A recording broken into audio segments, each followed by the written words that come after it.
Howdy y'all, welcome back to the channel. Today we're going to be looking at Cleveland, Ohio. More specifically, I've collected for you today roughly 150 images of Cleveland taken in the year 1900 or earlier. So all of these photographs will be at least 122 years old, and many of them older than that. Now, what was very interesting about this deep dive that I decided to take into Cleveland was I had a difficult time finding photographs from the 1850s and the 1860s. I have a lot of artistic depictions, and I'll begin the video by going through some of these artistic depictions of Cleveland that were published in the 1870s and the 1880s, which seems a little bit late for artistic depictions. We know we have photography as early as the 1840s and the 1850s, but it doesn't seem to arrive to Cleveland, or Cleveland was not well documented, or those photographs have not been shared to the public, because I dove into the Historical Society of Cleveland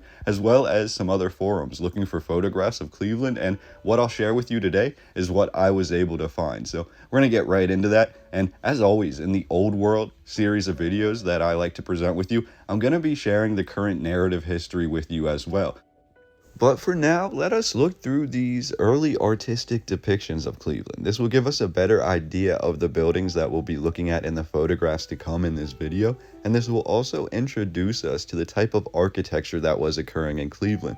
One thing that I noticed, it appears that at some point right around the year 1870, we have a lot of millionaires that were moving to Cleveland and that had struck up business within Cleveland, and this in return led to a lot of these mansions, these castle-like homes being founded on top of these mounds that were always occupied by indigenous people in earlier times. They were created by the indigenous people, and there's different people like the Woodland, the Adena, the Hopewell, who occupied the Ohio and the Mississippi River Valley, and they built an abundance of mounds, a cornucopia of mounds. Some would say a mound city, some would say a mound country. The whole United States was full of all of these earthworks, and we're going to be looking into those a little bit in this video and discussing the current narrative history. So if you enjoy that, if you like looking through these photographs with me, stick around. We have a good one today. As we look through this architecture of Cleveland, there really is so much that stands out here. We'll always have these vaulted ceilings, we'll have these entrances, these entranceways that are 20, 30 feet tall, and we'll have these buildings that are absolutely immense. And each one of these buildings, in most cases, takes up the entire block, it takes up the entire corner, and you can tell that they are very old buildings. These aren't buildings that have been around for just a few years, yet in the narrative we're told that all of these would have had to have been constructed after the year 1809. So realistically, none of the buildings depicted in the video today should be older than 50 years, yet some of them appear ancient, and many of them are built in the Old World style, the style that came to America from Europe, we're told, but really appears to have been something that predates it. And as we look through these images, we also have really interesting architecture that is above the city in the way of a viaduct that was built to cross through East and West Cleveland. It's absolutely immense, and you have this stonework and this brickwork that is in the river and across this entire town, across this entire city that rises above it. And we have very few construction photographs, if any, of all of this old world architecture. But one thing we do have is a narrative, and that narrative is very interesting. It seems to begin, at least this photography, the documentation of Ohio and Cleveland, begins with Standard Oil forming as a conglomerate, as a monopoly over the oil industry. And after that, after the year 1870, then we have documentation. We have this really prestigious group of people that seem to come to the area, including the Rockefellers, and they form this group. And then on top of these mounds in Cleveland, you can clearly see that on top of these rolling hills. And again, we're told in this narrative, which we're going to get into, that the indigenous people, the Mound Builders, thrived in Cleveland. So when we look at these homes, these mansions, they're clearly on top of these mounds. These millionaires, if you want to call them that, these European settlers came in, created this company, and they built these mansions on top of these mounds. But furthermore, on top of many of these mansions, on top of many of these homes, you'll see this antiquitech And you'll also notice a lot of other antiquitech, especially in the earliest artistic depictions of Cleveland. Now, when we get to later times, you can see wiring has been attached to all of these homes, and the antiquitech no longer seems to be serving its older or ancient purpose. But again, this city that we look at is only supposed to be 50 to 60 years old. We're told that construction in Cleveland didn't begin until really the early 1800s, and before that this area was mostly abandoned after it was an indigenous city. So we're going to get into all that history. It's very interesting, but just look at this architecture. It's fascinating. It's like any of the greatest architecture in Europe, and yet this appeared in Cleveland really before Cleveland was even well documented. All we have are these artistic depictions, and we're told all of this popped up before 1850. From the time of the last ice age, so according to this narrative, we have a pretty good understanding of Cleveland, even up until the last ice age, but I digress. From the time of the last ice age, portions of Ohio, including the land of Cleveland, remained a tundra. As animals begin to inhabit this land, we also have the first evidence of proto-humans occupying Cleveland, and this occurred as early as 10,500 BC. Continuing, this narrative says, by roughly 7,000 BC, the early archaic cultures began to thrive in the land of Cleveland, leading to the first established towns. They were then meeting places for the spring and summer hunt.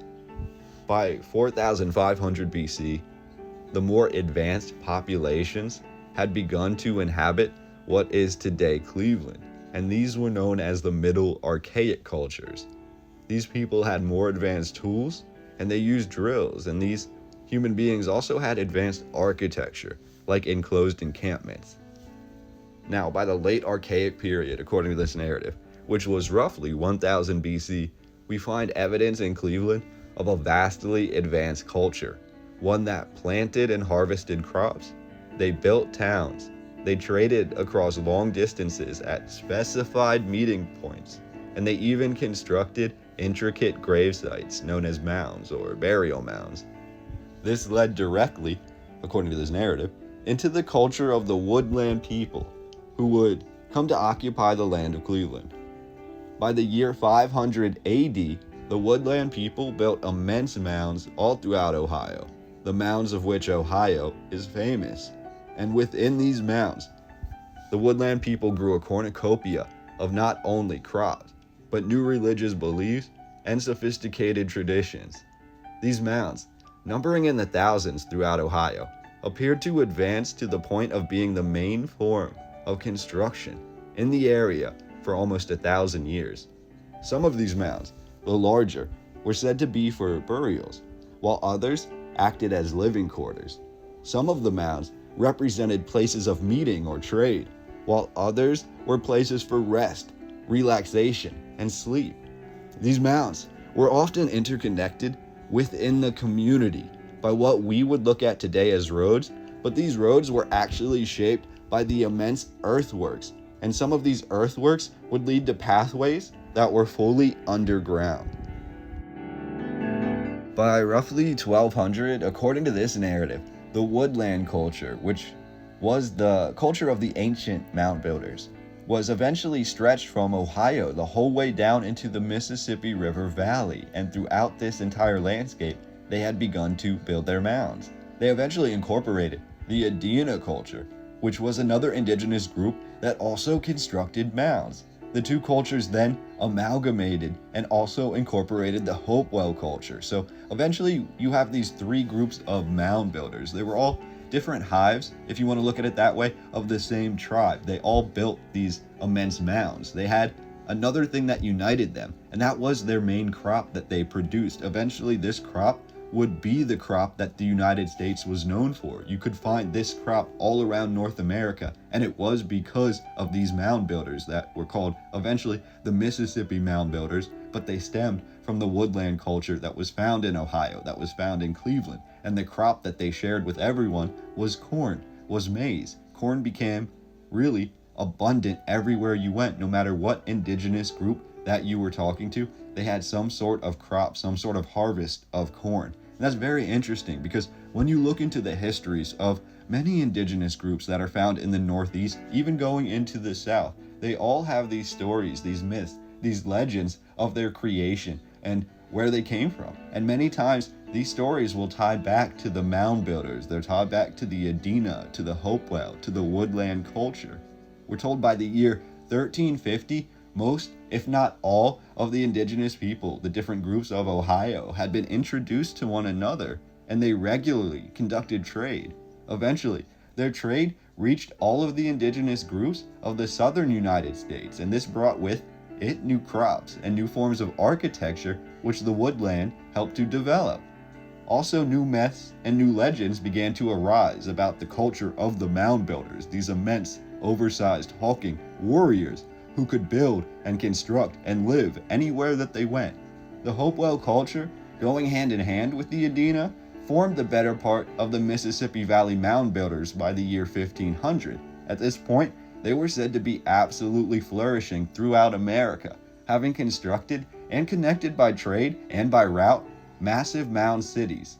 This is when, according to this same narrative, the Mississippi Valley Mound Builders, the Mississippi culture, the mound builder culture, was almost suddenly knocked out of existence. We're told this occurred due to the mini ice age.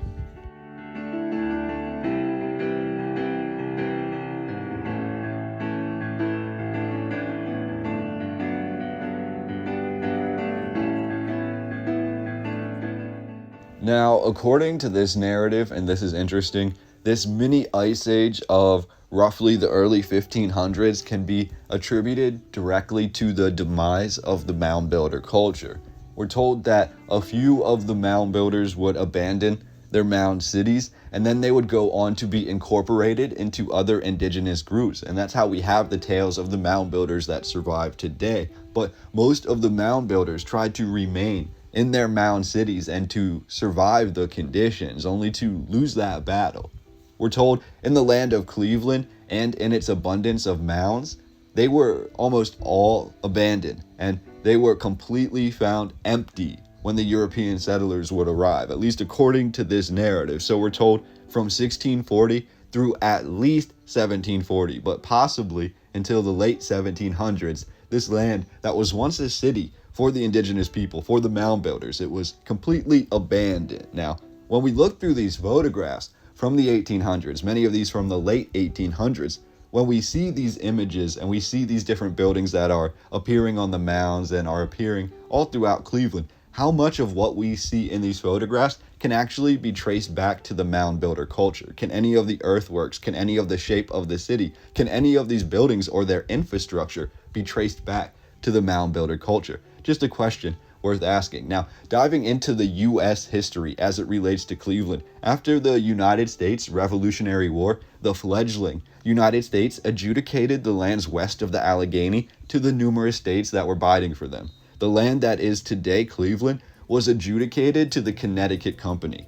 On July 22nd, 1796, one of the founders and directors of the Connecticut Company, Moses Cleveland, and his surveyors arrived in what is today Cleveland. It's written that Moses instantly recognized that the land in front of him was once an indigenous city, and he decided at that point he would use it as a location to build his new capital. We're told Moses then mapped out the central square of Cleveland, which is still visible today, and a few of the surrounding streets as well. Moses would go on to then leave Ohio, only to never return again in his life, and yet the city of Cleveland is still named after this guy. In the first winter of Cleveland, according to this narrative, which was from 1796 through 1797, only 3 European settlers lived in Cleveland at that time. Yet we're told the land and the area of Cleveland was also occupied by Seneca Native Americans. Now, this is interesting because earlier in the narrative, as we just said, we're told Cleveland was once an abundant city of the mound builders, and then we're told it was unoccupied or it was abandoned for over 100 years. But at some point before the European settlers arrive, we also have the Seneca indigenous people who were living in the area. So one must ask, how much of this construction can also be attributed to them? As we discuss the repercussions that could come with a mini ice age, if this is something in the narrative that we can believe occurred. We can only imagine that with the freezing and the thawing and the different changes in the land, this is where we would see different evidence of what we would call the mud flood or something along those lines, where you see buildings that are buried or partially buried, or the land appears to have slid, the land appears to have moved, the land appears to have been liquefied. We can only imagine this occurred during this mini ice age cataclysmic event. But digressing off of that and back into the narrative, by 1809, Cleveland was named as the seat of the county. By 1812, Cleveland was one of the main supply posts for American munitions, playing a key role in the Battle of Lake Erie. After this battle, the people of Cleveland adopted Commodore Oliver Hazard Perry as a symbol of their town and as a hero. However, it wasn't until December 23rd, 1814, that Cleveland was officially recognized and incorporated. Cleveland was originally spelled with an A, as in the word cleave. However, we're told in 1831, the Cleveland Advertiser, the local newspaper, decided to drop the A to allow the city name to fit on the newspaper's masthead. Apparently, the new spelling stuck, and the name of the city was changed. The next year, 1832, the Ohio and Erie Canal opened, making Cleveland one of the main destinations connecting the Ohio River to the Great Lakes. This again caused a massive population boom, which caused a great increase in immense architecture. According to this narrative, the population grew even larger when the railroad finally reached Cleveland. Cleveland then experienced massive immigration, especially in the years directly before the Civil War, with large populations of German and Irish immigrants arriving to the area almost daily. By the time of the Civil War, Cleveland was apparently divided, with about 2/3 of the population supporting Lincoln and the abolitionists. A large underground railroad stronghold was established in Cleveland during this time, and you have to wonder if that was tied back to the underground locations that were part of the earthworks of the indigenous people. The Underground Railroad station in Cleveland was known as Station Hope. By 1865, it is written that over 44% of all the boats on the Great Lakes had been built in Cleveland. That's quite an amazing fact. The economic growth of Cleveland continues following the Civil War, when monumental construction begins. We've all heard of Standard Oil, as I've mentioned earlier. It was a conglomerate that was created in 1870, but which still has reverberations that are felt worldwide today. Standard Oil basically monopolized the oil industry, and it led to what we are calling today oil tycoons, who also still seem to have control of much of the wealth of the world. Did you know that the Standard Oil Company began in Cleveland following an agreement between the Rockefellers, Flagler, and Andrew? This also led to massive architectural creations being either founded or created following these oil millionaires, as well as the photography industry being brought to Cleveland seemingly for the first time.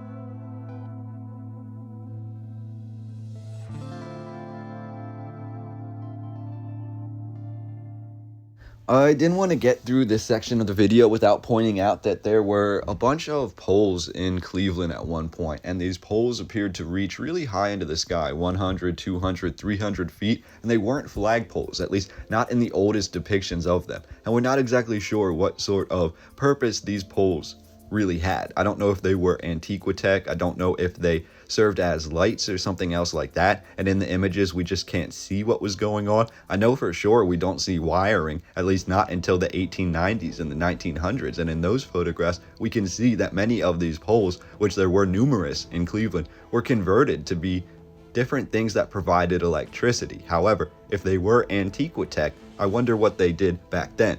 Another thing to tie this together, when we look at the mansions of the people who lived in Cleveland, especially those who contributed to Standard Oil, because again, these photographs seem to come to fruition after the 1870 founding of Standard Oil. These millionaires appear to have brought photography with them to Cleveland, and with it they began to document their own homes, their own castle-like structures, which they built upon the mounds of the indigenous people. At least that's what it looks like. You can see very clearly that many of these homes are built on top of the mounds, and many of these homes, the castle-like structures, are also topped with this ornamentation that we may call antiquitech. To wrap up the narrative as far as Cleveland before the year 1900, we're told that Cleveland held an abundance of fairs throughout its time leading up to the 20th century.